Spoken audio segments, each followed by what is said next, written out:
Oke, thank you Mbak Aisyah. Assalamualaikum warahmatullahi wabarakatuh dan selamat siang semuanya, teman-teman sahabat Dalam perawat warahmatullahi. luka dari seluruh Indonesia ya. Semoga ini ya tambah semangat nih bulan puasa, mestinya tambah ini ya feeling good dan pastinya apa ya setiap aktivitas positif bernilai ibadah berlipat ganda gitu ya. Nah, apalagi siang ini kita sudah diajakin sama Mbak Aisyah nih untuk kembali nongki-nongki gitu ya, bahas tentang luka bersama saya Ahmad Hasim Widisono. Oke ya. Ya, seperti biasa di awal kita sedikit update-update dulu ya materi 5-10 menit lah ya tentang perawatan luka supaya kita nggak cuma bahas pasien aja nih, tapi juga dari segi teori, dari segi hasil-hasil penelitian kita juga terupdate. Oke, saya langsung share screen ya. Nah, oke Bapak Ibu, untuk siang ini yang jadi topik materi kita ya adalah tentang luka kronis dan kunci-kunci penyembuhan luka kronis. Semua yang di sini ya, teman-teman sudah sehari-hari lah ketemu kasus-kasus kayak gini ya. Luka-luka kronis yang sulit sembuh, yang cenderung stagnan gitu ya. Atau malah mundur nih kondisinya terus memburuk dari waktu ke waktu gitu ya. Nah memang luka itu dibagi dua ya. Dari segi proses penyembuhannya ada yang akut, ada yang kronis. Oke, luka kronis yang paling banyak kita jumpai ini ya, itu adalah luka yang gagal untuk berprogres ya secara tepat waktu dan teratur tahapannya gitu ya. Untuk apa? Untuk mendapatkan kembali integritas struktural dan fungsional yang optimal. Dengan kata lain, luka kronis ini adalah luka yang mengalami stagnasi penyembuhan. Oke, kalau kita ingat ya, fisiologi penyembuhan luka itu kan ada tahapannya, mulai dari hemostasis, inflamasi, proliferasi, hingga maturasi ya. Dan masing-masing itu ada timelinenya, ada waktunya. Nah, luka kronis ini nggak mengikuti tahapan tadi gitu loh. Dia itu bisa jadi macet di salah satu fase atau bolak-balik aja, maju mundur aja fasenya nggak berprogres. Nah, ini yang disebut dengan luka kronis ya. Contohnya banyak sekali ya. Yang paling sering tentu adalah luka kaki ya, diabetik seperti ini ya. Ada juga luka karena gangguan vaskuler, ada juga luka tekan nih, seperti yang ada di gambar ya, dengan berbagai kondisi dan penyulit yang ada tuh ya, kayak gini seru banget nih ngerawat kayak gini pasti ya. Oke, nah kenapa luka itu bisa jadi kronis gitu ya? Nah, karena banyak faktor yang memang menghambat penyembuhannya. Dan faktor-faktor ini bisa terjadi bersamaan di satu pasien di waktu yang sama. Yang paling sering adalah infeksi yang membuat luka itu jadi macet atau bahkan memburuk ya. Terus adanya jaringan mati yang tidak kunjung dibersihkan. Nah, itu juga sangat menghambat penyembuhan luka ya. Terus komorbid ya, penyakit penyerta. Ada diabetes, ada gagal ginjal gitu ya. Ada kondisi keganasan. Nah, itu contoh-contoh komorbid yang sangat berpengaruh pada penyembuhan luka ya. Nah, masih ditambah lagi dengan pola makan nih, status nutrisi. Oke, pasien tidak jarang mengalami gangguan vaskuler, arteri atau venanya bermasalah, gitu ya. Problem lain bisa jadi faktor budaya, kepercayaan ya, usia yang lanjut ya, serta nah ini penanganan yang terlambat atau tidak tepat. Nah, itu semua bisa bikin luka jadi kronis. Oke. Nah, luka kronis yang kita jumpai itu seringkali kompleks gitu ya. Jarang kita ketemu luka kronis itu yang simple, mesti kompleks ya. Kondisinya itu rumit dan mengandung banyak resiko. Oke. Nah, terus bagi kita nih, para perawat dan tenaga kesehatan, supaya luka kronis ini bisa berprogres kembali ya penyembuhannya, sebenarnya apa aja syarat yang harus kita penuhi? Nah, ini dari banyak panduan klinis ya, guideline, serta hasil penelitian nih kita ekstrak ya, ada 5 item yang setidaknya kita harus kondisikan biar luka kronis ini nggak tambah kronis gitu ya, luka kronisnya jadi berprogres. Nah, nomor satu apa? Nomor satu adalah tidak ada jaringan mati, Bapak Ibu ya. Jadi jaringan mati, nekrosis, atau slap gitu ya, ini harus mampu kita bersihkan secara optimal. Baru nanti luka itu akan berprogres. Ya, selama masih ada jaringan mati, nah itu progres penyembuhan nggak akan bersih. jalan, akan stuck di situ atau malah tambah jelek. Oke, yang kedua adalah setiap luka kronis mesti punya etiologi. Nah, itu kita harus cari etiologinya itu apa dan harus dikontrol faktor penyebabnya. Gitu ya. Contohnya ada luka kronis itu misal luka post-op yang terinfeksi jadi jahitannya buka. Nah, berarti kan etiologinya infeksi, maka infeksinya harus kita bereskan. Ada luka tekan. Nah, luka tekan berarti etiologinya kan tekanan ya pada jaringan. Nah, berarti kita harus atur nih tekanan pada permukaan tubuh supaya apa? Penyembuhannya berjalan. Gitu ya. Ya, kita akan percuma merawat luka kalau etiologinya ini nggak dikendalikan, gitu kan. Nah, itu yang kedua ya. Nah, yang ketiga adalah kelembapan luka yang seimbang. Nah, ini yang agak sulit nih, ngatur kelembapan ya. Kadang lukanya pasien itu terlalu kering, kadang terlalu basah, sudatnya tumpah-tumpah. Nah, itu sebagai praktisi perawatan luka, kita mesti punya kompetensi untuk bisa mengatur kelembapan luka ini biar fisiologis. Nah, bisa pakai berbagai jenis dressing tentunya ya. Nah, ini yang ketiga yang kita harus kondisikan supaya luka kronis ini bisa berprogres ya, akhirnya nggak stuck. Oke, yang keempat adalah problem infeksi. Nah, tadi sudah sempat kita singgung ya, infeksi merupakan salah satu penyebab utama luka itu jadi kronis. Nah, infeksi ini bisa ditangani secara lokal ya, pakai dressing, pakai pencucian luka, bisa juga secara sistemik, pakai antibiotik. Nah, tergantung seberapa berat infeksinya. Pastinya ini harus segera diatasi secepat mungkin ya. Kalau sudah ngomongin infeksi itu kita kayak berpacu dengan waktu, Bapak Ibu.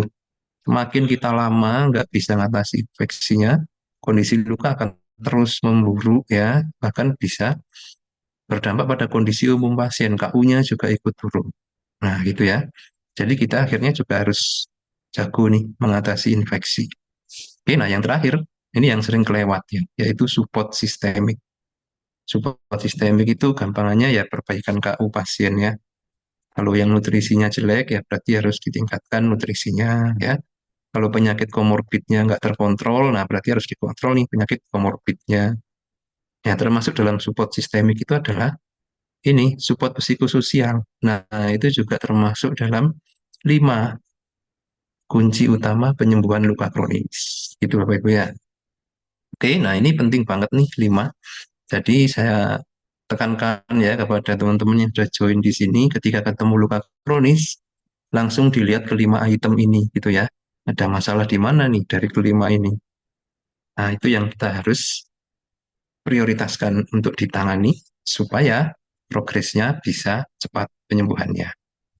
Nah, kalau kita refleksikan ke kasus-kasus yang sudah kita bahas di pertemuan sebelumnya ya, nah itu kan rata-rata problemnya mesti terkait ini, jaringan mati, terkait infeksi, terkait eksudat gitu ya, atau penyakit penyerta. Nah, itu memang ya muternya itu di situ. Nah, poin penting berikutnya adalah ternyata ngerawat luka itu nggak cuma soal balutan. Nah, gitu ya. Kadang kita terlalu ngandalin dressing, lupa yang lain. Nah, hasilnya juga nggak akan maksimal. Gitu loh ya. Oke ya, nah silakan nih bisa di screenshot slide ini ya. Penting banget untuk pegangan kita. Nah, slide terakhir nih. Nah, sekarang gimana caranya supaya yang 5 ini bisa jalan dengan optimal? Nah, yang pertama tentu ya wajib ya operator perawatan lukanya nih, terutama perawat harus kompeten ya, berdedikasi, memiliki passion memang di bidang ini ya. Sehingga kalau kita punya passion itu kan kita semangat belajar ya, semangat meningkatkan skill gitu kan.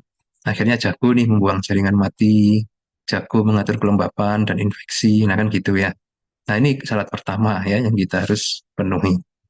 Yang kedua, nah ini 5 faktor ini nggak bisa hanya one man show ya, artinya dikerjakan satu orang beres semua. Mesti butuh kolaborasi. Nah, jadi idealnya teman-teman kalau merawat luka kronis ya itu punya rekanan lah, tim multidisiplin supaya apa? Menunjang pengkondisian 5 kunci penyembuhan luka ini. Kadang kita harus kolaborasi dengan dokter. Dokter pun macam-macam kan, anunya, bidangnya. Kadang kolaborasi dengan ahli gizi, kadang kolaborasi dengan lab. Nah, kan gitu ya. Multidisiplin diperlukan supaya 5 kunci ini terpenuhi secara maksimal. Ya, terus, nah, butuh juga alat dan bahan teknologi otomatis ya. Semua terpenuhi Pak, tapi adanya cuma kasa doang. Nah, ya nggak bisa maksimal juga, gitu kan. Jadi ya harus sejalan nih teknologi, sarana prasarana, bahan yang dipakai, instrumennya juga menunjang untuk mencapai 5 kunci penyembuhan luka ini. Ya. Nah, khusus bagi Bapak Ibu yang di Vaskes nih, rumah sakit, klinik ya, ya akhirnya sistem dan regulasi harus sejalan dong. Nah, gitu ya. Kadang kita terkendala sistem dan regulasi. Mau kolaborasi Pak, tapi dengan skema BPJS sulit nih. Bisa banyak DPJP pegang satu pasien. Nah kan gitu ya, misal ya. Terus juga butuh jejaring kolaborasi ya di dalam vaskes. Misalkan antar unit nih, antar unit pasien dalam diabetes ya dengan bedah. Nah bisa rawat bersama dengan lab, dengan gizi, nah kan gitu ya. Itu dalam vaskes maupun lintas vaskes. Nah mulai dari puskesmas misalkan. Atau praktek mandiri ya. Ketemu luka kronis, oh ini kondisi berat nih, sumbatan arteri dirujuk. Nah ada jejaringnya. Begitu dirujuk, ditangani arterinya, dikembalikan, kita rawat lagi. Nah, kan itu bagus ya. Tapi kadang tidak seperti itu ya. Dirujuk malah diamputasi. Nah, kadang kan begitu ya. Akhirnya ya 5 kunci ini nggak berjalan. Nah, saya rasa ini ya, Mbak Aisyah ya, pengantar bagi kita dalam merawat luka kronis supaya kita punya satu pegangan ya, kerangka biar hasilnya itu bisa optimal. Nah, salah satu yang dikembangkan nih oleh Pediskar ya, kita kemarin barusan kerjasama dengan salah satu rumah sakit ya di Malang untuk bikin unit perawatan luka multidisiplin. Nah, gitu ya.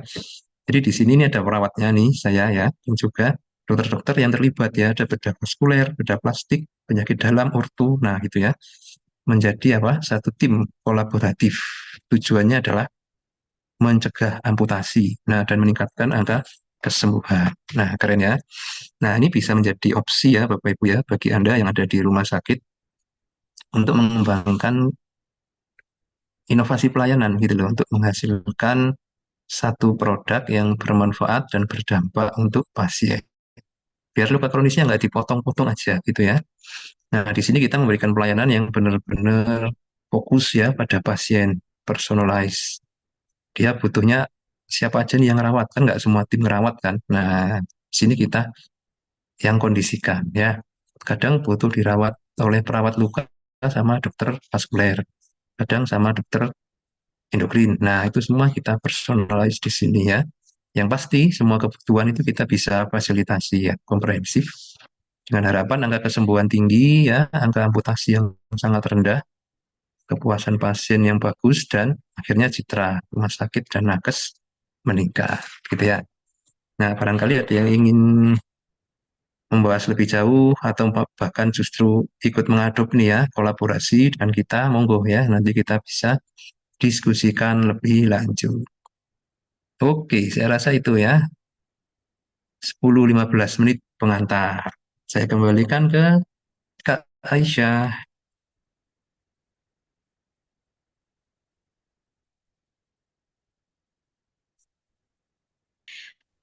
Loh, Terkait suaranya dengan kok nggak kondisi keluar? luka kronis.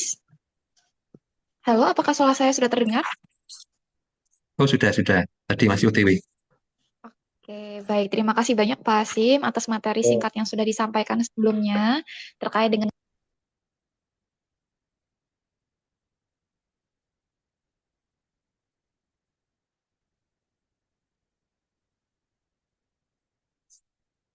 Kayaknya hilang timbul nih suaranya.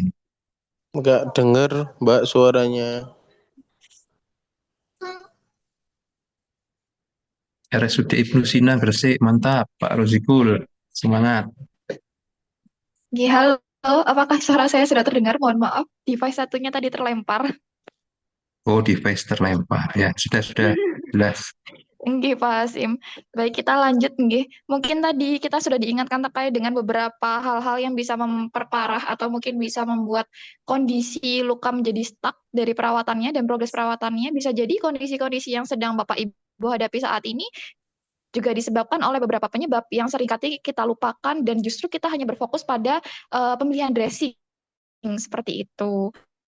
Langsung aja, nggak usah panjang kali lebar, kita langsung mulai diskusinya, karena tadi sudah ada beberapa yang menyampaikan pertanyaannya. Mungkin dari yang pertama nih ya, dari Kak Oktita, Pak, mohon bimbingannya, pasien saya luka post-orif di GT 2 pedis dengan riwayat diabetes dan ekstraksi kuku. Untuk tahapan perawatannya bagaimana? Baik, untuk Kak Oktita sudah mengirim gambar di grup ya?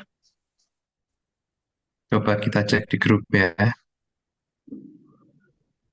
Optika Supiara. Oh, oh ya, oh di jari ya, tangan ya. Oke, saya download dulu ya. Oke, kita langsung bahas nih. Kasus pertama, post orif. Oke, orif itu berarti kan pasang pen ya, fiksasi internal. Di kedua pedis, riwayat diabetes dan ekstraksi kuku ya. Oke, kita share screen dulu ya.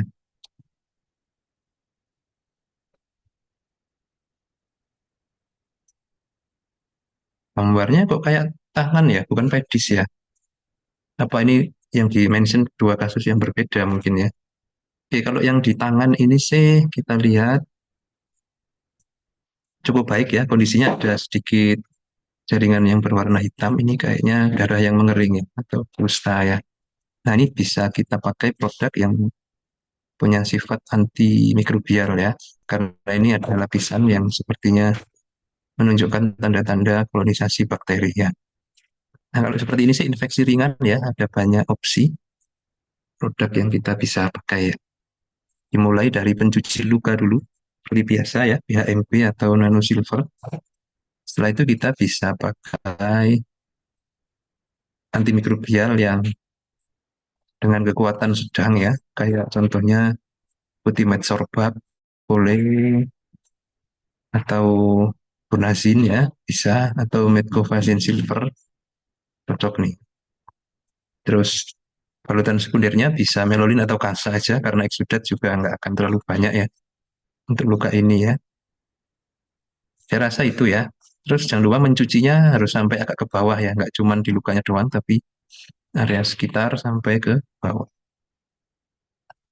Saya rasa begitu ya untuk case yang sudah dikirim di grup ini ya. Silakan jika ada umpan balik. Iya, jika ada umpan balik mungkin dari Kak Oktika, mohon maaf, bisa langsung aja on mic nih supaya lebih seru diskusinya. Oh, dijawab baik Bapak, terima kasih. Oke, kita lanjut ya Pak Hashim ya ke pertanyaan Wah, berikutnya ini dari langsung Kak rame ini, Ismail. baru mulai ini. Assalamualaikum. Iya ini, kayaknya hari Hmm, ini sedang bersemangat mencari ilmu ya Pak Hashim ya, karena kan salah satu bentuk ibadah ya. ya, betul sama ini persiapan Lebaran kan harus meningkatkan omset. Betul. Mungkin ini Pak Hashim, mohon maaf ini dari Kak Oktika menambahkan lagi untuk penggantian perbannya berapa hari ya Pak? Oke, nah penggantian perban idealnya sih 2 sampai 3 hari sekali ya. Jadi untuk awal sih saya sarankan 2 hari sekali dulu dicoba. Itu nanti balutan sekundernya tembus apa enggak. Kalau ternyata enggak tembus, berarti bisa 3 hari gitu ya. Tapi kalau ternyata tembus, 2 hari sekali oke. Atau diganti foam atau alginat supaya bisa lebih awet bertahan 3 hari. Itu ya Mbak Optika ya.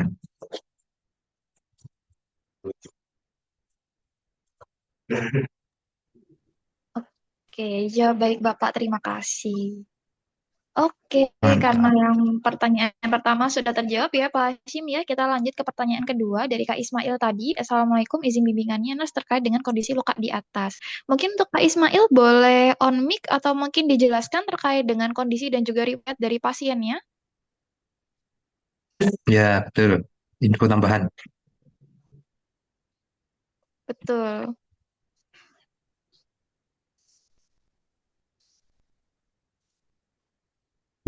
Ini kayaknya di kaki ya ini ya.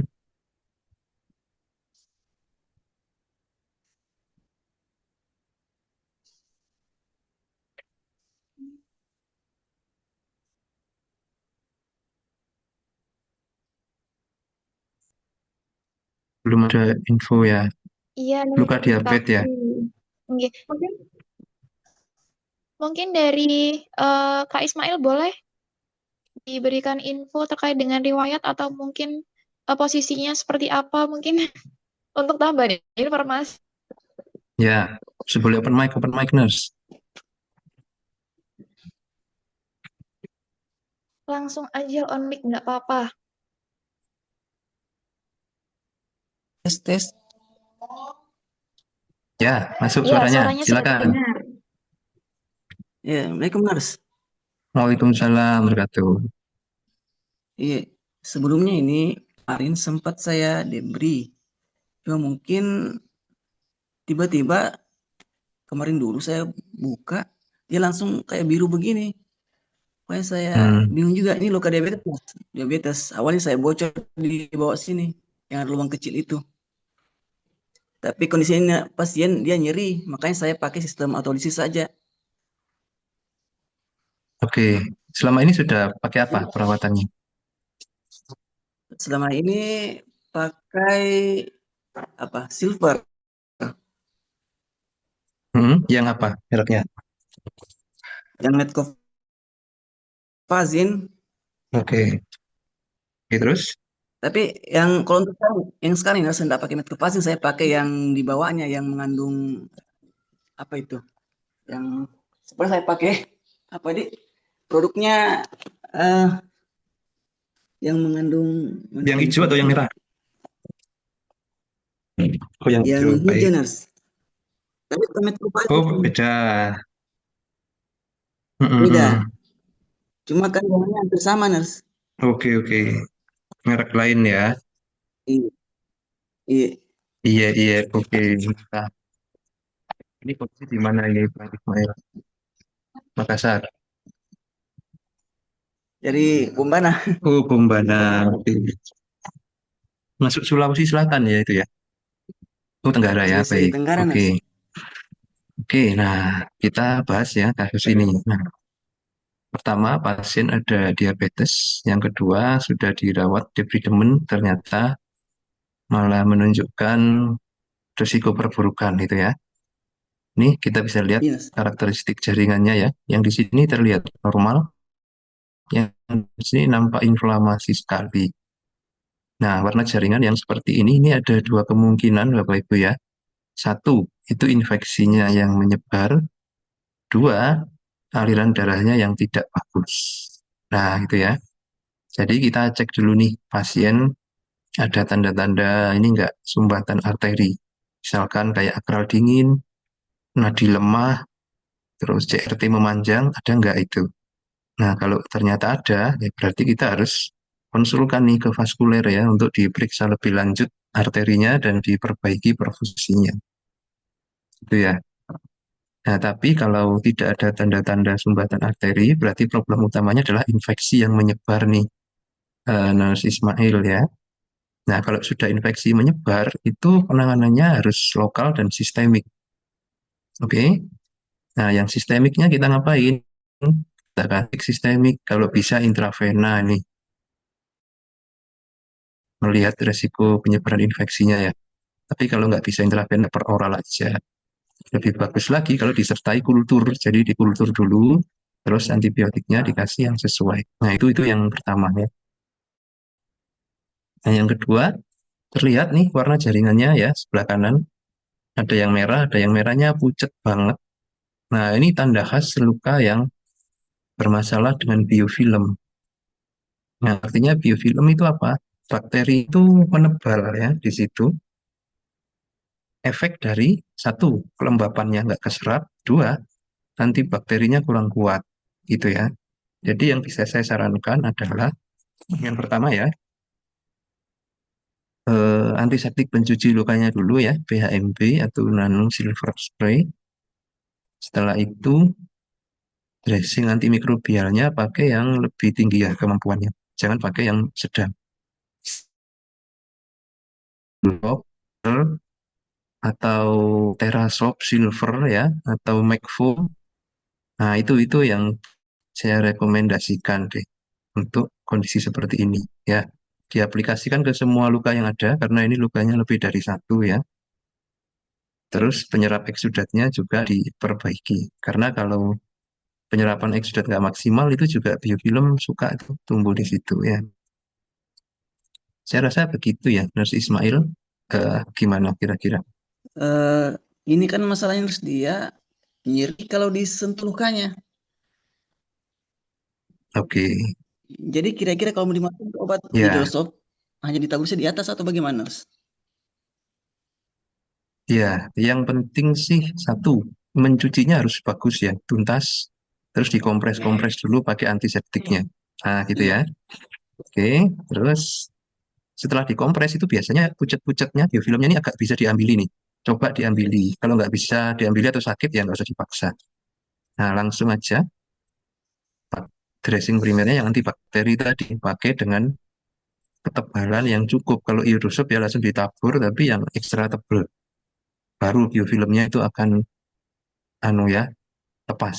Kalau terlalu tipis nggak ngefek, sayang nanti infeksinya menyebar. Gitu ya. Nah, opsinya itu iodosop atau Terasop Silver atau Macfoam ya, Mas Ismail ya. Kalau untuk yang ini, Mas, yang lubang ini yang di atas ini Nggak apa-apa, kasih hidrosol disamain juga. aja. Samakan ya. Sama. Karena Oh, sekitar lukanya sama-sama merah nih, takutnya infeksinya sudah menyebar nih sebenarnya ke semua ini, ya kan? iya. Karena Supaya saya yang ini nggak tekan banyak sekali memburuk. pus keluar dari dalam. Nah, ada pus dari dalam juga kan. Nah, itu dia.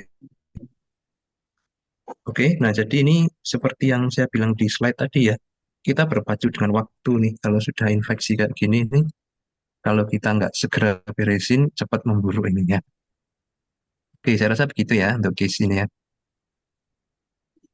Izin ya, Mas, ini. Mungkin Oke, oke, tambahan sedikit. gimana? I- Kalau misalkan di sini kan dia agak susah mencari hidrosol kecuali dipesan lagi. Kalau misalkan kalau pakai untuk sementara pakai Medco Silver bisa kira-kira, Mas? Nah, coba dipakai aja terus dievaluasi hasilnya ya. Kalau Oh dari gitu. pengalaman saya sih kurang kuat itu Hmm. antibakterinya. Iya, iya. Ya, plus Oh iya. sebenarnya kita butuh antibakteri itu yang tidak menambah kelembapan ya.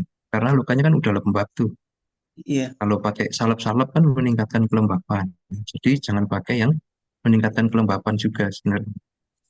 Jadi yang Oh, bentuknya lembaran atau powder atau bentuk foam atau bentuk alginat yang ada silvernya. Nah, itu bagus. oh iya, Mas. Oke. Siap, makasih, Mas. Oke, nanti info-info ya perkembangannya gimana di grup. Iya, siap, Mas. Baik, Mantap, terima kasih khususnya. banyak Kak Semangat. Ismail. Sudah punya ya, lumayan hmm, complicated ya Pak Hashim ya, karena ada Ya, keluhan ya, nyeri ya. juga di kakinya. Ya, betul. Baik, Dan mungkin Pak curiga ada selanjutnya vaskuler sebelum kan itu. lanjut. Iya, betul sekali. Sudah nampak ya Pak Hashim ya. Hmm, Harus dicek juga GRT dan lain sebagainya. Boleh kita lanjut Pak Hashim? lanjut, gas. Oke, lanjut guys. Banyak nih Pak Hashim nih yang tanya nih. Waduh, udah nggak sabar kayaknya. Satu-satu ya. Dari Kak Nur Khalifah dulu nih, dari Nggak apa-apa sampai Puskesmas berbuka Lempit nih. puasa. Waduh, terlalu bersemangat sepertinya. Mungkin dari Kak Khalifah, boleh nih on mic sambil cerita riwayat dari lukanya. Kalau misalkan dari gambar ini sudah ada ya Pak Hakim ya.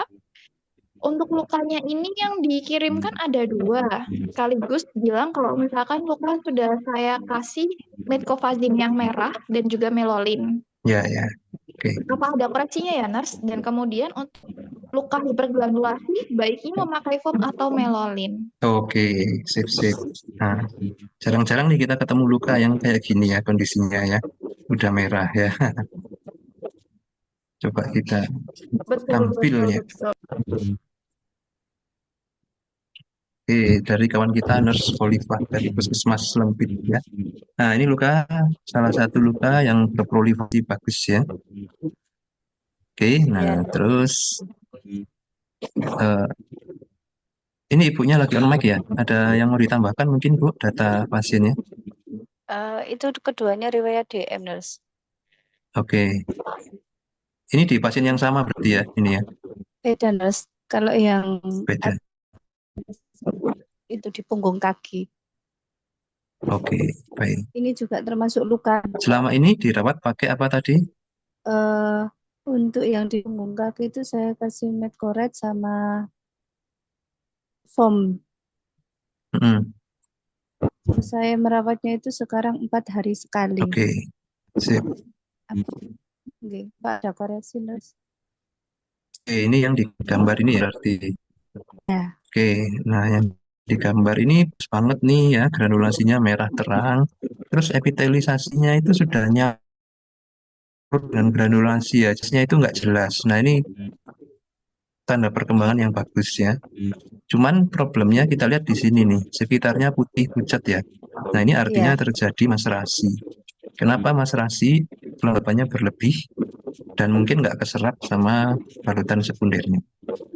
Sehingga yang kita bisa sarankan adalah yang pertama sih kalau mau pakai metformin yang red boleh, tapi jangan terlalu tebal ya.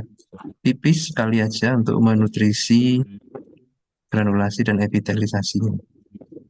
Nah, jadi jangan tebal-tebal. Terus yang kedua, penggunaan foamnya itu harus cukup lebar. Kira-kira dikasih ekstra 1-2 cm dari tepi luka, lebih lebar. Nah, gitu ya. Lebih lebar dan pakai foamnya yang bagus, Bu. Jadi yang daya serapnya tinggi untuk fase-fase seperti ini ya. Jangan pakai foam yang itu sedang-sedang karena ya ini takutnya maserasi terus hipergranulasi. Jadi pasien di KIE supaya mau pakai foam yang agak bagusan ya. Nah itu bisa dirawatnya, dicoba dulu deh 2 atau 3 hari ya. Mungkin 3 hari kalau foamnya bagus ya. Jangan 4 hari dulu. Takutnya kelamaan terus foamnya penuh. Gitu ya, untuk luka yang ini ya. Kira-kira Oke, Bu. foam apa ya, Nurse? Apa? Foamnya kira-kira pakai yang merek apa ya, Nurse?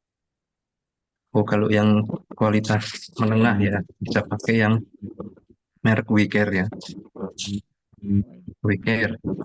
Di atasnya itu ada Terasoft ya. Ya, siap, Nurse. Mm-mm. Yang VIP ya Alevin, tapi harganya lumayan.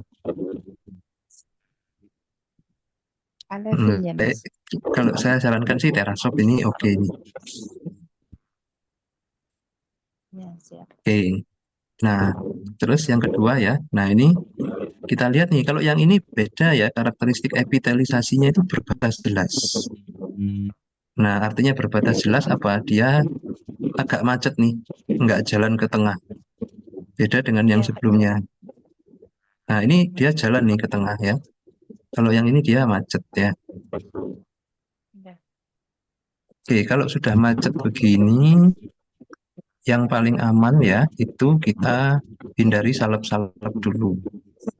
Kenapa? Karena epitelisasi ini suka dengan situasi yang agak sedikit kering sebenarnya. Jadi kelembapannya itu yang agak rendah.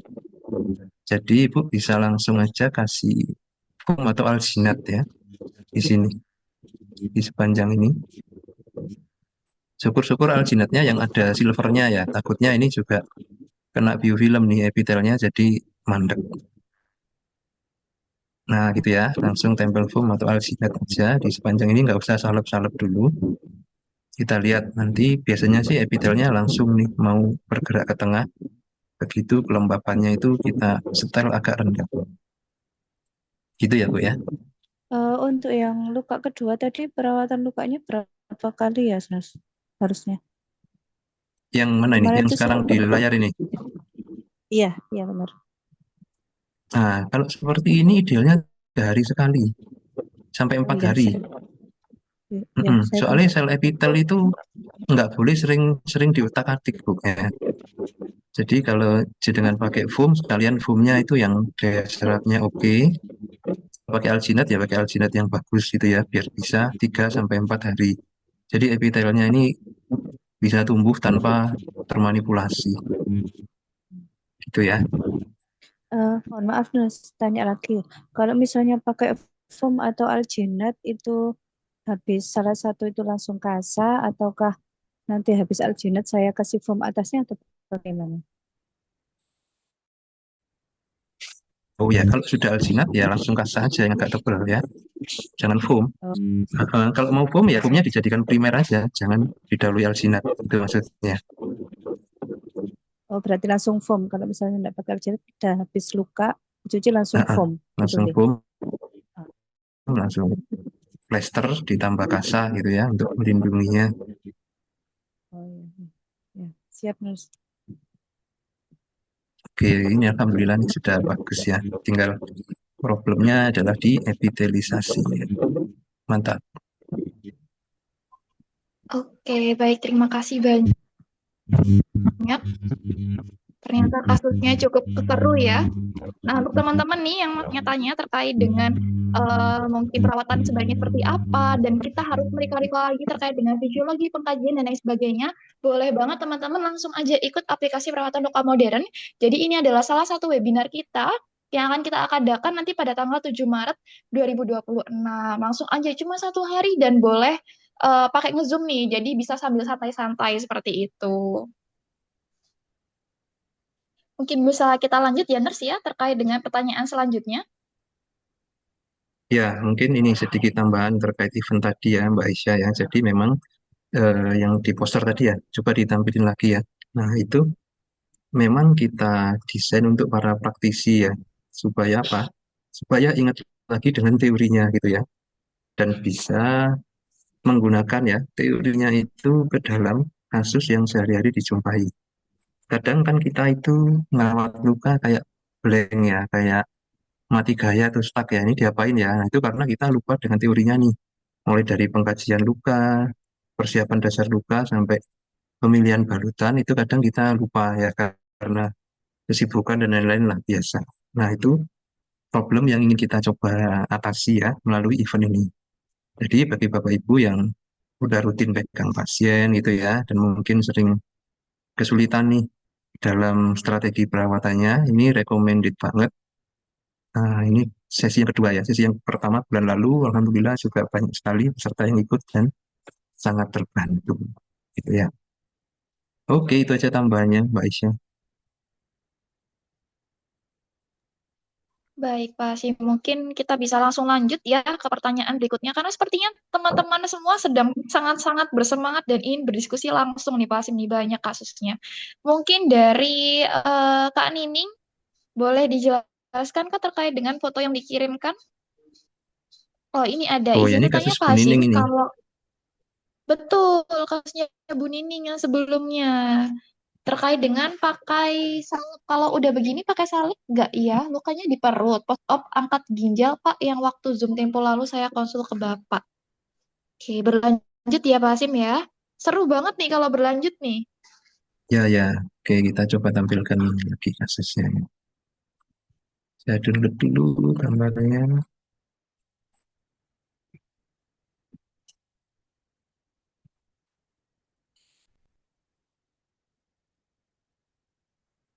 Nah, oke, sudah lumayan ya naik nih jaringannya. Ternyata ya. Oke, sini malah kayaknya sudah mau hiper nih ya. Nah, oke Bu. Ya, kalau seperti ini jangan dikasih salep lagi ya. Nanti granulasinya naik terus, epitelnya nggak tumbuh-tumbuh ya. Jadi konkret aja langsung ini dicuci ya pakai antiseptik yang bagus. PAMP atau nanosilver terus pakai kalsium alginat aja. Itu ya, kalsium alginat nanti akan menyerap eksudatnya, mencegah pendarahan ya, dan sedikit menurunkan kelembapannya. Dari situ harapannya granulasinya ini akan stop ya, terus epitelisasinya jalan. Gitu ya, Bu Nining ya. Ini sudah cukup oke nih ya progresnya, cuman jangan sampai tumbuh berlebihan ya. Alginatnya bisa ditebelin aja Bu. Jadi jangan cuma satu lapis ya, bisa 2 sampai 3 lapis gitu alginatnya. Kan kecil ya, kecil panjang gitu 3 lapis, baru tutup kasa di plester. Saya rasa gitu ya untuk kasus ini. Ini sudah hampir selesai nih, tinggal menumbuhkan epitelisasinya.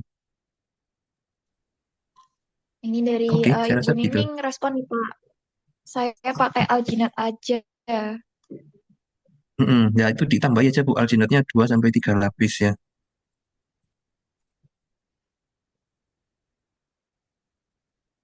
Ya, seperti itu ya Ibu Nining. Apakah ada feedback lagi?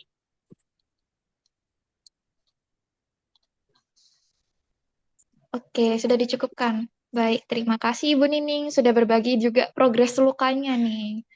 Mungkin selanjutnya dari Kak Rozikul Umam dari RSUD Ibnu Sina nih, yang tadi sapa-sapa dari Ibnu Sina hadir seperti itu ya Pak ya. Boleh saya Mantap. bertanya, Mas Hasim, ini ada case pada mata kaki kiri, ada luka yang sudah ada, luka yang tembus ke dalam atau ngerong. Eksudat tidak banyak, mohon solusi terbaik dengan produk dan cara merawatnya, Nars. Karena tulang di mata kaki sepertinya sudah mulai hancur sedikit demi sedikit. Oke, Oke. nggak ada fotonya ada ini, Pak Umam. Iya. Gimana? Boleh on mic? Belum ada. Oh iya, Oh iya, belum ada. ya. Kalau nggak ada fotonya, berarti saya harus pakai ilmu paranormal ini ya. Oke, saya Silakan Pak baca dulu Hasim. tadi kasusnya. Luka mata kaki ya tembus. Oke, kayaknya mirip-mirip dengan yang ini nih, yang dari Bu Nunung ya. Itu kan kayaknya luka ngerong juga ya, berongga ya. Coba kita jadikan itu sebagai model nih. Sekalian kita bahas kasusnya Bu Nunung juga ya. Boleh ya, Mbak Isa ya. Boleh sekali Pak Hasim. Alangkah baiknya kita tidak mal dulu. Nah, betul. Kalau istilahnya itu ilmu kirologi ya, di kiro-kiro. Oke, nah ini ada satu kasus yang menurut saya bisa mewakili ya dari Bu Nunung. Lukanya berongga ya. Nah, teman-teman perlu tahu ya, luka yang sampai bolong, berongga itu karena jaringannya rusak ya. Rusaknya karena apa? Yang paling sering adalah karena aktivitas mikroorganisme patogen alias dirusak oleh bakteri gitu ya. Nah, biasanya luka kalau berongga ini mesti eksudatnya itu purulen gitu ya, pes, bernanah, berbau. Nah, oke.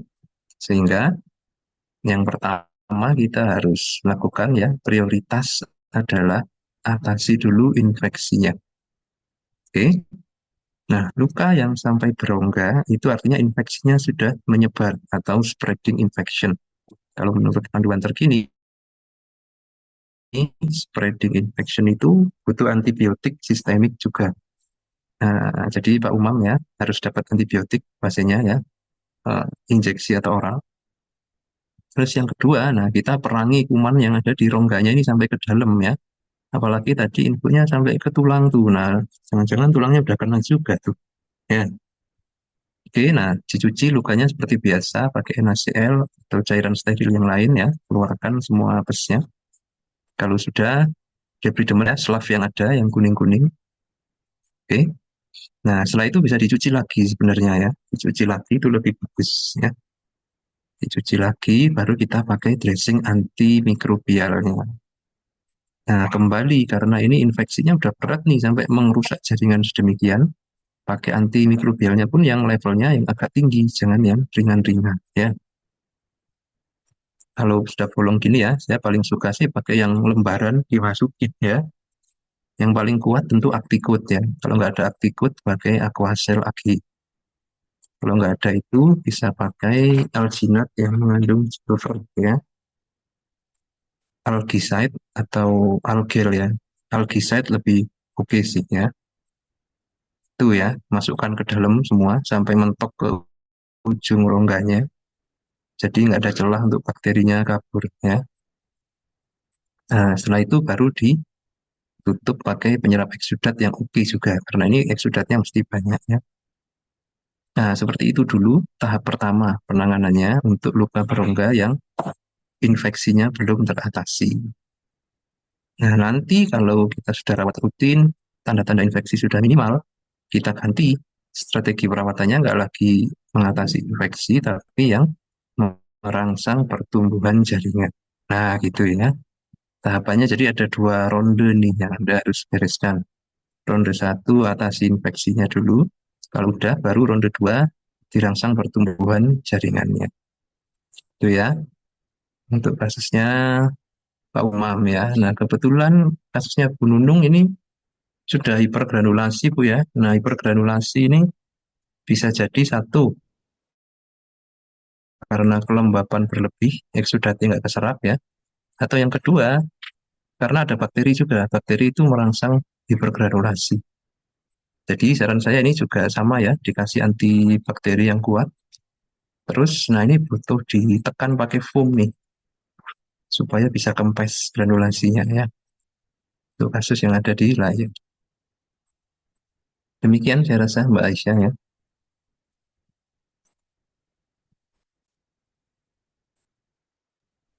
Baik, Pak Simo ini Mantap, dari mantap kasusnya. Keren. udah di feedback ya. Terima kasih banyak, Mas. Waduh, berasa makin muda ya, Pak Sim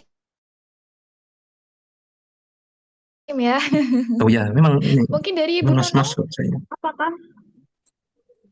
Oh ya, Iya, Mas-mas aja ini. Ada circle-nya sendiri ya, Pak nah kan Hasim ya. kayak seumuran nih Dari Bu face-nya Nunung bagaimana? sama Mbak Aisyah. Waduh. Waduh. Hmm, Mungkin dari Bu Nunung, apakah ada feedbacknya terkait dengan yang barusan sudah dibahas sekalian ya, Pak Hasim ya? ya, Bu Nunung. Semoga tadi Bu Nunung ikut memantau ya. Iya, baik. Mungkin boleh lanjut ya, Pak Hasim ya? Hmm. Karena tadi ada satu pertanyaan Pak Hasim yang terlupakan. Terima kasih tadi sudah diingatkan dari Kak Intan Faizatun Nafisa. Mohon izin bertanya Pak Hasim, ini pasien kami tidak ada perbaikan luka sama sekali. Sudah pernah operasi varises, tapi tidak ada perbaikan pada lukanya juga. Yang mana itu ya? Di grup ah? Oh, yang Yang atas. Baik, baik, baik. ada di kolom. Ya, ya, ya. Iya. Tadi kelewatan Pak Kelewat. Hasim. Betul ya, opus Mbak Aisyah itu bisa kelewat. Iya. Gak apa-apa, ini cobaan ya. Ini ujian, harap bersabar. Oke, kita tampilkan dulu gambarnya ya. Nanti mungkin dari Mbak Intan bisa menambahkan info seputar pasien.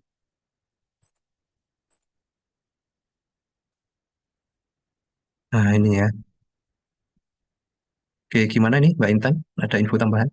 Mohon izin Pak Hasim, ini pasien kami. Ini sudah sangat lama, mungkin ada setahun ya. Ini kan kebetulan Ya, ya. dokternya datang ke Poli kan, ke Poli rawat, habis itu sama dokternya seperti diberi demen karena kan awalnya curiganya seperti selulitis biasa, ternyata lama-lama kok nggak sembuh, akhirnya dirujuk juga ke BTKV kan, ke BTKV di sana dilakukan USG, di angiografi apa namanya, di Hmm. intinya di USG itu terus hasilnya muncul ada varises sama BTKV-nya sudah di apa namanya sudah dilakukan operasi itu untuk varisesnya juga. Kita pikir setelah operasi kan ada perbaikan ya Pak. Ternyata malah sama Hmm. dokter BTKV-nya dikembalikan lagi nih ke rumah sakit kita yang ibaratnya nggak rumah sakit tipe C-nya lah kan operasinya itu kan di tipe A. Dia balik lagi ke tipe D untuk proses rawat muka aja ya setiap hari itu kan umbinya kan besar besar apa ya kayak kaki gajah gitu ya Pak ya Bang. Terus Ya, keras ya, gitu kan. ya, ya. So, kita juga bingung kemarin kita sudah sempat nyaranin untuk pakai salep NDA. Udah beli NDA, Hmm. Star AG udah lulus, udah beli berapa kali juga nggak mempan bebat tekan tapi dia cuma cukup di krurisnya aja tapi nggak yang sampai atas. Apakah itu juga mempengaruhi? Kalau menurut Pak Asim gimana? Ini pasiennya bingung terus oh, Pak Asim. Ini di mana? Kota mana nih posisi? Ini saya posisinya di Tulungagung, Pak. Jawa Tulungagung ya. Oke. Ya, Bu. Eh, karena masalahnya di vena ya. Jadi, nah ini kayak nyambung yang di slide tadi ya. Ini benar-benar kasus harus kolaboratif banget dan berkelanjutan gitu ya. Eh, eh, saya mulai mungkin dari venanya dulu deh ya, problem vena. Kalau dari pengalaman kami sih ya, yang lebih kompetensinya itu fokus ya di pembuluh darah ekstremitas, itu sebenarnya adalah bedah vaskuler endovaskuler ya, BVE. Karena kalau BTKV itu kan istinya ya torak dan kardio ya, jantung dan sekitarnya lah.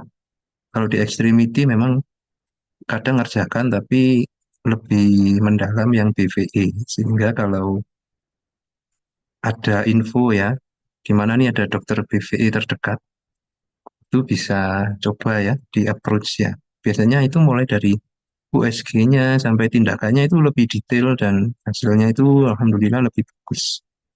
Nah, itu yang pertama ya, terkait dengan kolaborasinya. Nah, sekarang dari kitanya sendiri nih, keperawatan ya. Ini lukanya ya terlihat banget nih, luka yang sangat sepuh sekali. Ya. Pertama, satu, eh, pencucian lukanya dulu nih. Nah, diperhatikan ya, tidak hanya dasar luka, tapi area sekitarnya ini juga sangat butuh perhatian ekstra ya, Bu Intan ya. Jadi tolong setelah ini kalau mencuci benar-benar dimandiin nih, ya. Tidak hanya lukanya, tapi sekitarnya nih pakai sabun semua, bersihkan semua kulit-kulit yang jelek ini ya. Supaya apa? Supaya kulitnya sehat dan kuat, nggak gampang melebar gitu ya. Jadi penting sekali itu, satu, pembersihannya. Dua, nah ini biofilmnya sudah tingkat dewa sekali ini ya. Sangat tebal dan kemungkinan besar ini tidak mudah untuk dilepaskan. Sehingga cairan pencucinya harus pakai yang benar-benar bagus deh ya.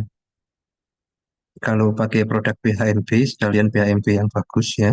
Atau yang di atasnya itu nano silver spray. Semprot di kompres-kompres. Nah, setelah itu kasih waktu 5 menit ya, kita akan bisa nyopotin nih biofilmnya. Sedikit demi sedikit ya. Nah, terus biofilm di permukaan itu menandakan bakteri yang di dalam juga nggak kalah kuatnya. Jadi antimikrobialnya pun harus yang kualitas grade A.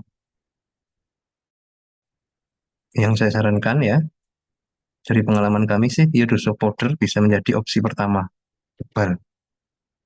Nah, opsi kedua bisa pakai Terasop Silver ya, atau Aquacel Edge.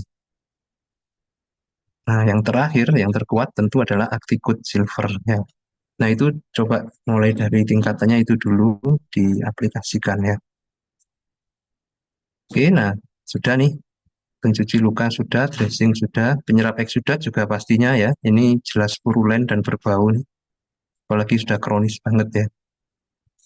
Nah, berikutnya adalah upaya perbaikan sirkulasi vena ya.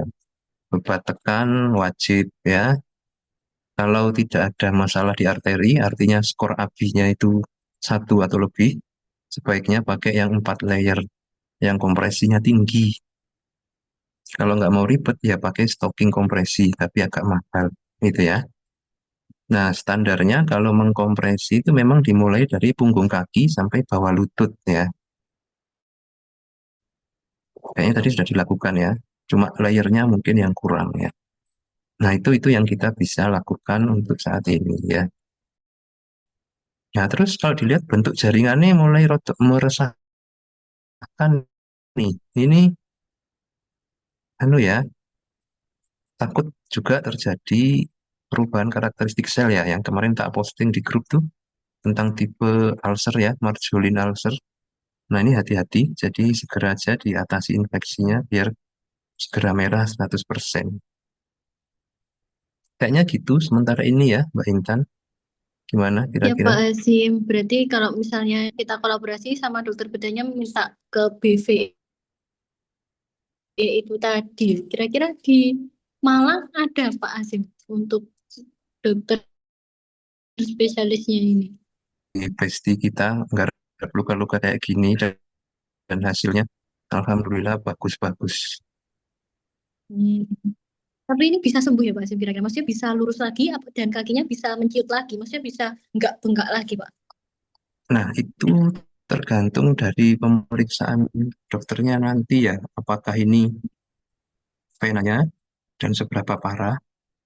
Terus apakah ada limfe juga terkena? Karena pembesaran gini kan juga bisa merambat ke limfe. Nah, gitu ya. Biar dilihat nanti sama PVE-nya.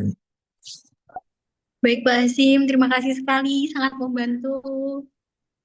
Ya, monggo nanti kalau memang pasiennya berminat ya untuk ketemu dengan konsulen vaskuler kami, bisa dibantu admin kami ya Bu ya. Nanti kita hubungkan ya. Siap, nanti akan saya infokan ke pasiennya. Terima kasih. Ya, ya. Oke, semoga jadi solusi sama-sama. Hmm. Bagus sekali nih kasusnya Jos. Iya, udah langsung ya Pak Hashim ya, baru dikasih spill-spillan materi nih, ditekankan juga terkait dengan pentingnya kolaborasi, langsung dikasih kasusnya. Ya, ya, cocok. Langsung cocok nih. Mungkin bisa kita lanjut ya Pak Hashim ya. Mm, mm, mm. Dari Kak Ahmad Sukron M. Assalamualaikum warahmatullahi wabarakatuh. Waalaikumsalam. Pak izin bertanya terkait dengan luka DM yang sudah saya kirim fotonya di grup. Oke, di grup ya. Ya, kita coba cek di grup ya. Yang mana ya? Di grup ini kemarin banyak yang lewat ya, soalnya menyiapkan akreditasi. Mungkin bisa dikirim ulang ya, Pak Sukron ya. Di grup, di forward atau dikirim ulang coba. Baik, Pak. Saya kirim ulang. Oke, oke, sip.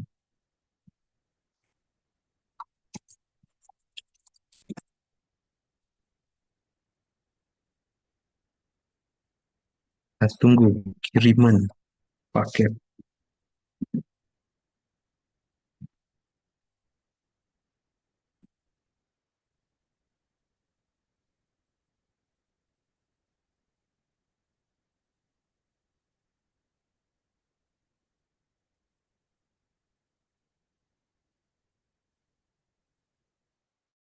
Sudah, Pak. Sudah masuk.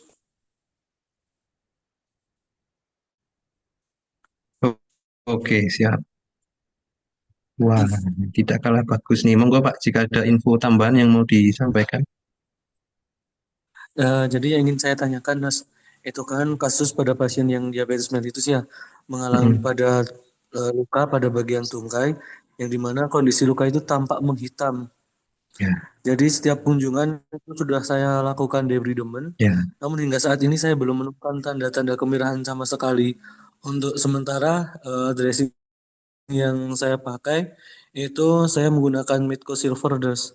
Jadi itu tuh di bagian tungkai belakangnya, namun sudah nembus ke tungkai bagian depannya, Nurse. Ini gambar kasus pasien yang sama ini berarti ya, dua ini ya. Iya, sama, sama, Baik, Nurse.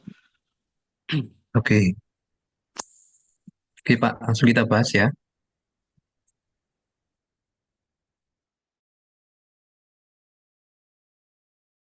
Oke, di 5 kunci penyembuhan luka tadi ya, ini problemnya adalah satu di infeksi, dua di kelembapannya ya.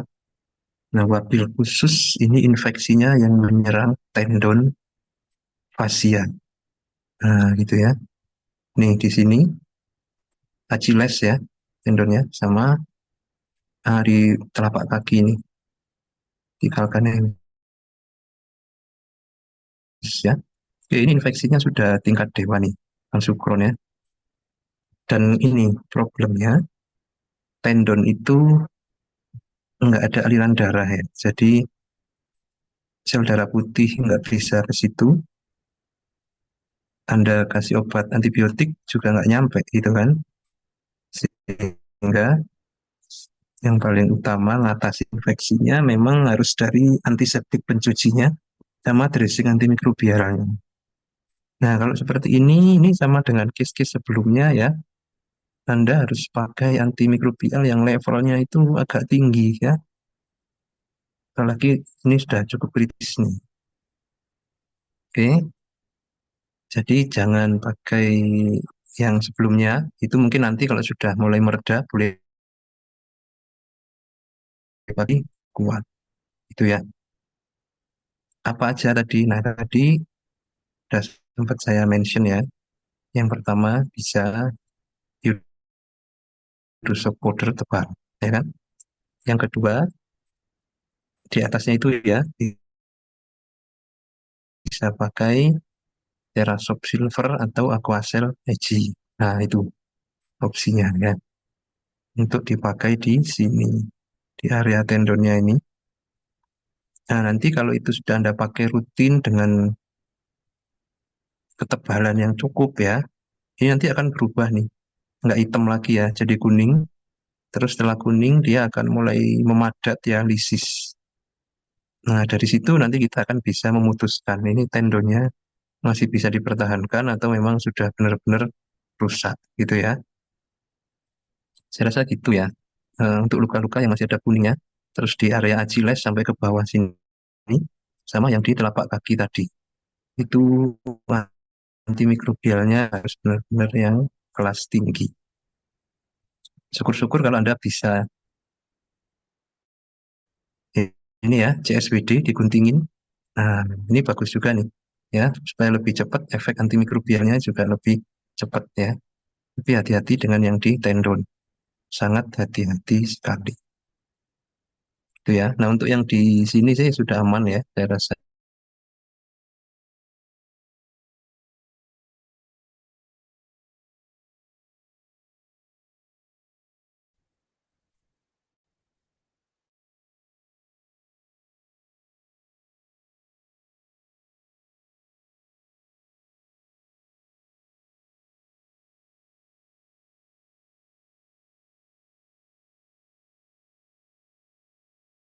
Jadi kalau ternyata sudah kita rawat ya, infeksinya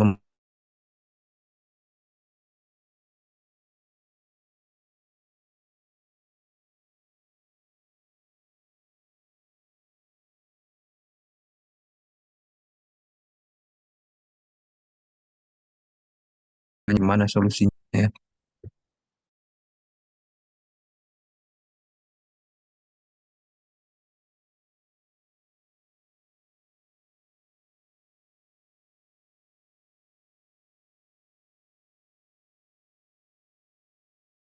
Lukanya itu jaringan mati kering ya, berarti kan kelembapan terlalu rendah ya.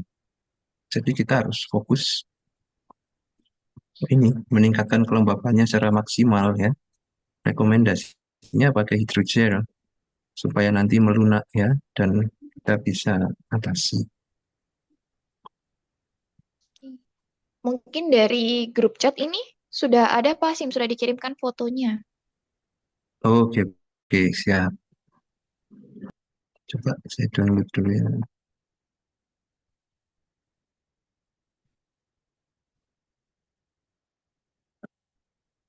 Oh, yang ini ya. Oke, bagus, bagus. Ya, luka nyeri itu sebenarnya pertanda bagus ya. Artinya apa? Orangnya nggak neuropati gitu ya. Sarafnya itu berfungsi dengan optimal. Terus kalau dilihat sini nggak ada problem arteri ya. Biasanya kan luka yang super nyeri itu karena sumbatan arteri ya. Kalau ini kan tidak ya. Jadi ini juga pertanda bagus juga. Jadi nggak ada masalah arteri dan tidak neuropati gitu ya. Oke, terus apa tadi infonya? Kita baca lagi. Tidak tahan nyeri saat debridemen ya. Sudah pernah iodosop makin nyeri. Oke. Salep nyeri juga. Cobain oke. Izin lift persiapan dinas sore. Siap Komandan Upi Laksono. Senior Pasuruan yang semoga sehat selalu Pak Upi. Lama gak ketemu. Oke ya, kembali ke kasus iodosop ya. Ini mestinya sih bisa teratasi ya dengan iodosop. Cuman problemnya mungkin satu, ketebalannya kurang. Atau dua, pemakaiannya kurang lama ya. Rekomendasinya itu kan 2 minggu ya pemakaian untuk antimikrobial. Baru dievaluasi ganti atau tidak.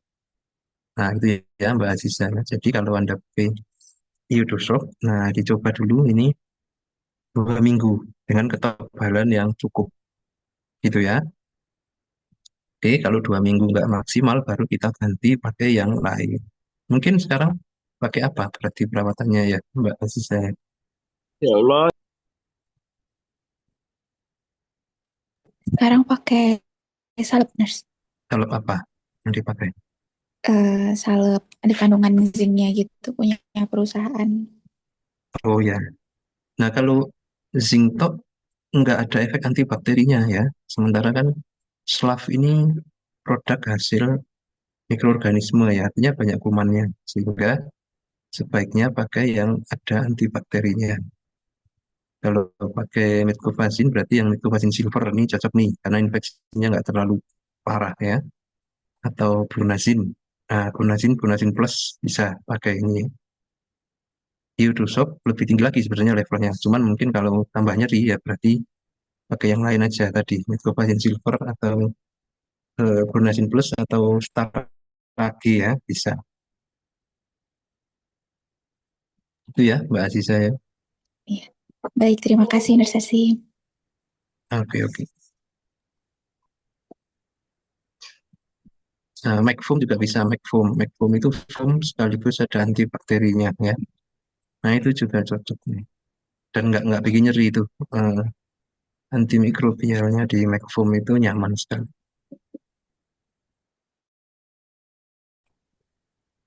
Jadi boleh pakai foam silver lagi ya Nurse ya? Ya, foam silver. Kalau foam silver kan Terasop silver ya. Kalau opsinya ada Macfoam juga ya. Terus dicek ya. Oke, baik. Terasop silver atau Macfoam. Nah, Oh, baik. Ya, baik. Terima kasih Nurse Asim. oke, sama-sama. Oke, baik. Terima kasih banyak Kak Azizah sudah sharing-sharing untuk kasusnya. Mungkin bisa kita lanjut ya Pak Hasim ya. Terdapat 3 sisa pertanyaan nih Pak Hasim nih dari Kak Azrai Pak Pahan. Izin Pak, untuk antibiotik luka obat makannya apa ya? Mungkin yang dimaksud antibiotik oral ya. Antibiotik oral sih yang spektrum luas dulu lah ya. Tapi sebenarnya kalau ada dokter sih saya lebih sarankan Anda konsulkan ini luka ke dokternya biar dokternya yang resepinnya. Soalnya itu kan wilayahnya dia gitu ya. Nah, tapi kalau nggak ada dokter sama sekali, nah ya sudah terpaksa kita yang memberikan ya, yang spektrum luas dulu, sambil dilihat hasilnya. Mungkin untuk contohnya seperti apa ya Pak Hasim ya? Itu ada Cefixim, ada Levo ya, Levofloxacin gitu ya. Cuma ya itu tadi, terusnya itu dokter yang harus resepin lah. Betul, kembali lagi ya Pak Hasim ya ke kolaborasi ini dengan tenaga kesehatan yang lain, terutama dengan pemberian antibiotik agar tidak asal-asalan dan juga tepat pada kasusnya. Benar. Boleh kita lanjut ya Pak Hasim ya? Gas dong, gas. Oke, kita gas. Ini dari Kak Surya Permana. Izin Mas, waduh Mas lagi nih. Untuk Cocok. perawatan luka si Ageta bening yang bagus, jika saya gunting atau potong perdarahan sangat Ya, aktif. Mohon jawabannya Mas dan cara perawatannya gimana? oke. Kita tampilnya kasus dari Kang Surya.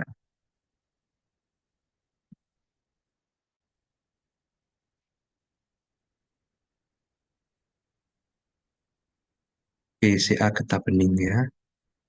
Nah, ini paling cocok kalau kita pakai 5 kunci tadi itu ya. Kunci yang pertama, tidak ada jaringan mati. Ini jelas nih, ada jaringan mati ya, hitam, kuning. Cuman masalahnya bleeding. Nah, sehingga kita pakai teknik membersihkan jaringan matinya yang non-mechanical. Tidak pakai instrumen yang keras dan tajam ya. Alias kita opsinya adalah dua, autolisis atau enzimatic debridement. Oke ya Pak ya. Nah, kalau autolisis kita lihat nih karakteristiknya luka cenderung kering atau cenderung basah nih. Bang Surya, ya. Bisa diinfo mungkin gimana ini kelembapan lukanya, Bang Surya.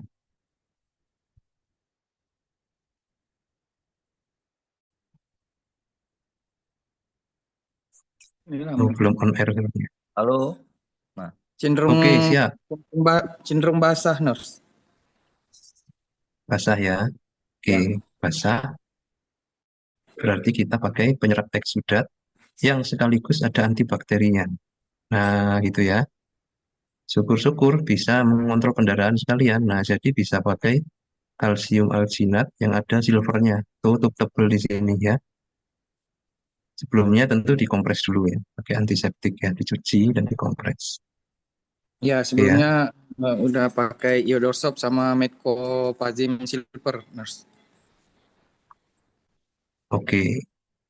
Iodosorb oke ya, cuman kalau pakai yang terlalu melembabkan dan menutrisi, itu takutnya malah menyuburkan jaringannya. Nah, itu dilemanya kalau kita ngerawat luka kanker ya. Jadi kalau luka biasa, kita kasih produk-produk yang merangsang pertumbuhan itu bagus granulasinya. Nah, tapi kalau luka kanker, kita kasih yang seperti itu, ya kita kayak memupuk jaringan kankernya ini gitu ya. Jadi sebaiknya kita hindari produk-produk itu yang kandungannya itu merangsang pertumbuhan. Nah, jadi kita fokus pada satu, mengatasi infeksi, dua, manajemen eksudat. Nah, itu aja, Bang Surya ya. Untuk ini, nurse, mohon maaf, nurse, untuk produk-produk yang dimaksud tadi, yang bagus apa ya, nurse? Oke. Jadi yang menyerap sekaligus antibakteri, mulai dari yang levelnya paling ringan ya, itu ada Algel HC ya. Di atasnya itu ada Algicide HC. Nah, di atasnya lagi ada Terasop Silver ya, sama Macfoam itu level. Terasop Silver, Macfoam itu level. Di atasnya lagi ada Aquacel AG. Nah, itu aja yang kita mainkan di sini untuk menyerap eksudat, mengontrol infeksi sama mencegah pendarahan ya. Nah, itu kalau kita aplikasikan sih insya Allah bisa lisis ya ini dengan baik. Nah, kalau nggak lisis juga berarti kita ganti, jangan autolisis tapi pakai enzimatik. Nah, kalau enzimatik ada sendiri salepnya yang khusus enzimatik debridement dari punyanya dari Avaria itu ya. Nah, tulis di chat ya, enzimatik. Ya, nurse. Ya, low for. Terus, nurse, Nah, kalau menghilangkan dia itu ada kayak timbul jaringan putih-putih seperti jamur itu, nurse. Cara untuk ya, ini menghilangkannya gimana itu? ya itu kemungkinan kalau nggak biofilm SLAV ya. Nah, itu kita pakai produk-produk tadi yang ada antibakterinya itu kan Iodosorb atau yang silver-silver tadi itu. Pakai itu aja terus selama 2 minggu ya. Nanti itu insya Allah akan berangsur-angsur berkurang ya. Berarti yang produk yang silver itu sejenis salep ya, nurse. Jangan hindari yang salep-salep karena yang salep itu bisa merangsang pertumbuhan juga kan.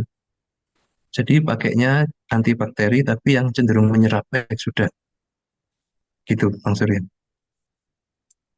Oh, ada lagi? Oh ya, nurse. Makasih ya, nurse. Oke. Nanti saya mention di grup deh ya produk-produknya apa aja supaya bisa Siap. milih ya. Ya, siap, nurse. Ditunggu ya, nurse. Oke. Terus selain itu kan harus kontrol etiologi ya. Etiologinya kan ini keganasan, berarti harus dikontrol etiologinya tuh. Ya harus kemo atau ini radioterapi. Nah, ini juga, nurse, masalahnya, nurse. Untuk dari pasien dan pihak keluarga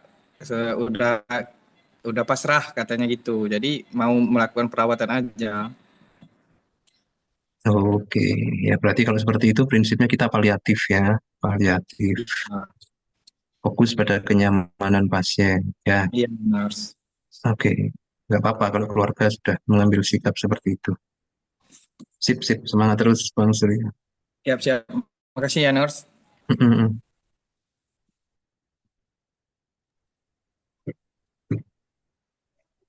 Oke, Pak Sim, ini pertanyaan terakhir nih. Mungkin dari operator bisa bantu share screen ya. Pertanyaan dari Pak Abdul Anan. Pak izin bertanya terkait dengan kasus foto di grup. Mungkin dari Pak Abdul Anan boleh on mic ditambah akan mungkin info-info supaya bisa Baik, kita bahas. terima kasih Pak Hasim. Sebelumnya saya Abdul Anan untuk menginformasikan jenis luka ini. Sebelumnya ini luka dengan arterial ulcer. Nah, dengan arterial ulcer dengan perluasan infeksi.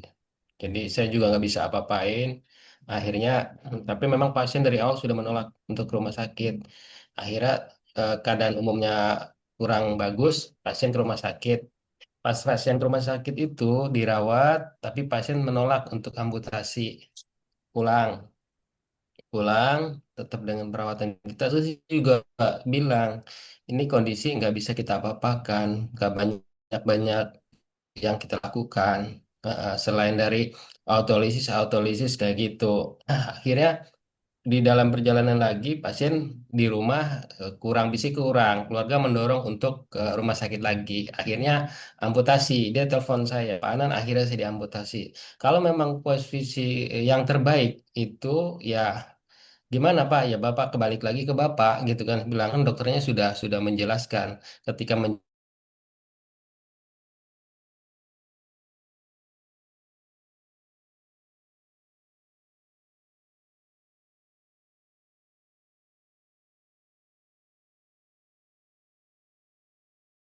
pasien. Nah, perawat dari rumah sakit. Ini kebetulan pasien saya sebelumnya juga pernah luka. Jadi karena trustnya tinggi gitu loh, trustnya tinggi. Nah, trust tinggi, saya juga nggak berani karena pasien ini masih dalam penanganan dokter bedah. Jadi nggak banyak intervensi untuk dressing. Jadi teman-teman sejawat yang home care-nya itu dia pakai betadine itu maka sengaja saya foto Kasa betadin. Nah, untuk kasus seperti ini, kalau menurut saya ini kan udah gagal healing, maksudnya jahitan udah gagal. Berarti kalau menurut saya, ini berasumsi saya, berarti kan harus pakai dressing yang agak tinggi, tidak lagi pakai betadin, kasa, NaCl, kan gitu. Gitu. Nah, kemarin kebetulan karena pasien ini telepon saya, Pak Anan bisa ke rumah nggak? Bisa, saya bilang. Saya mau cek gula. Tadinya mau cek gula, tapi saya pikir khawatir kalau home care itu ada balutan yang kendor. Apa akhirnya saya bawa lengkap alat. Pas gitu di saya cek gula, saya suruh ganti balutan sekalian. Ini udah kendor nih, udah kotor. Akhirnya saya ganti. Nah, dengan kondisi seperti ini saya foto seperti itu. Nah, pada saat saya ganti ini kan kalau saya nggak pakai bein dan kasa, saya pakai silver tool, nah, silver dan melolin yang setidaknya di atas betadine lah saya gunakan itu. Nah, pasien ini masih saya sarankan karena saya juga takut karena ini pasien kan masih penanganan dokter. Nggak apa-apa Pak, Bapak tetap masih kontrol dulu ke rumah sakit dan ke rumah sakit kan masih pakai balik lagi betadine, kasa. Ini sebenarnya kasus ini, mohon maaf Pak Hasim, saya bertanya agak panjang kronologisnya. Apakah ini kasus sebenarnya kasus ini apa sudah masuk kategori luka kronis atau saya sih masih penanganan dengan luka akut? Nah, seperti itu.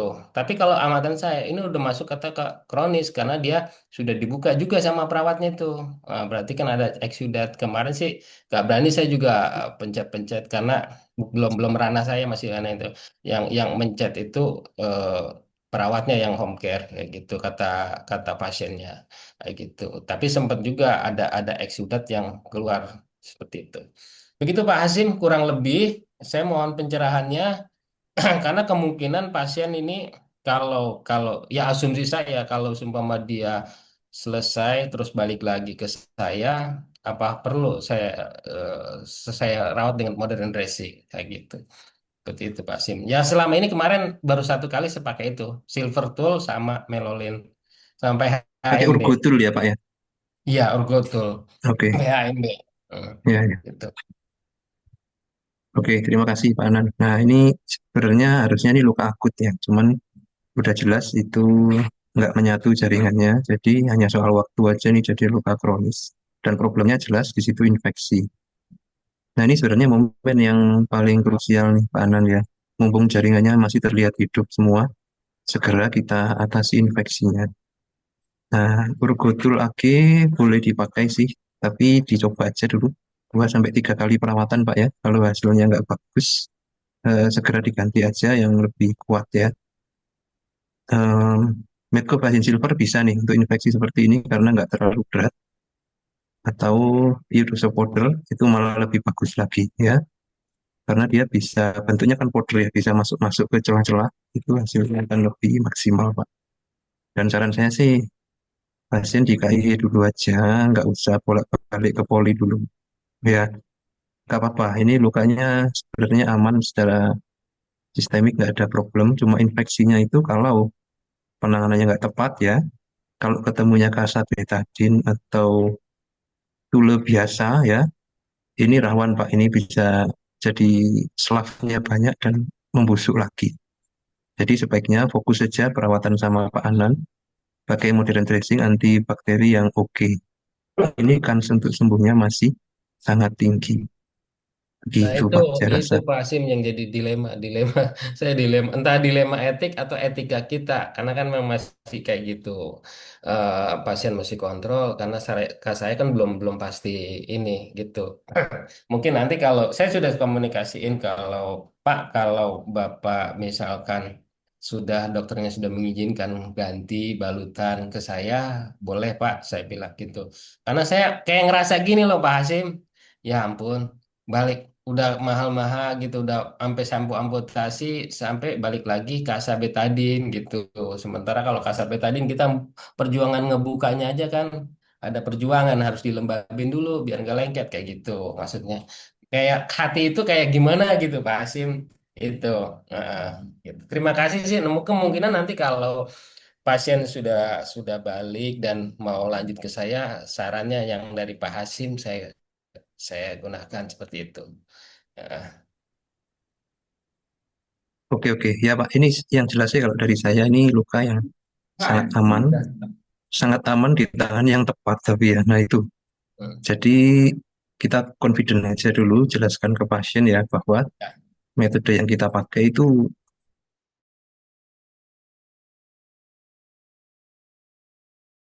lebih bagus dan lebih tepat, sehingga dicoba gitu ya, setidaknya balik ke poli biar dokternya lihat. Nah seperti itu Pak. baik, baik. Terima kasih Pak Hasim sarannya. Terima kasih. Oke, Oke, kita kembalikan lagi ke Kak Aisyah. silakan. Semangat Pak ya. Semangat Pak. Ada pasien saya lanjut ya. Ya, ya, ya.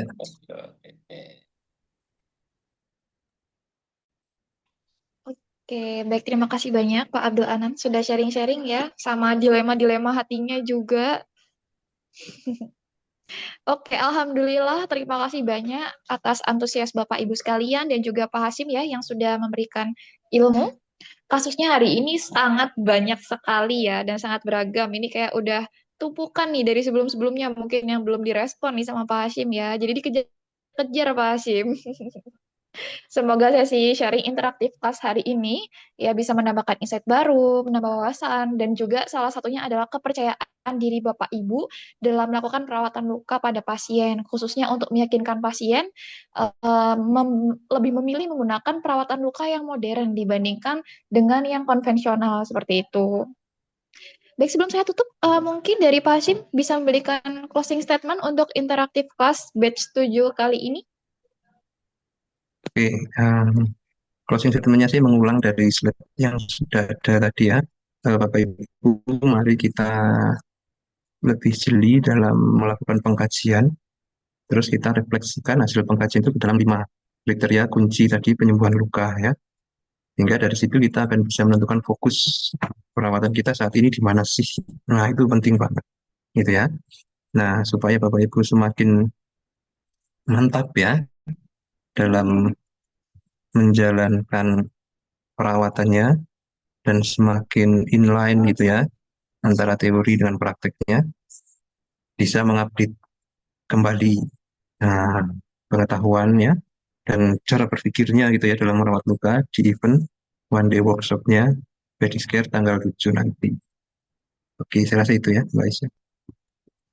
Baik, terima kasih banyak Pak Hashim atas closing statement-nya ya. Memang untuk ilmu yang sebelumnya sudah kita dapatkan, itu bukan berarti sudah cukup, tetapi kita juga harus tetap merecall-recall agar tetap kita pakai, kita pegang ilmu yang kita punya seperti itu dalam pengaplikasian perawatan lukanya. Baik, mungkin bagi teman-teman juga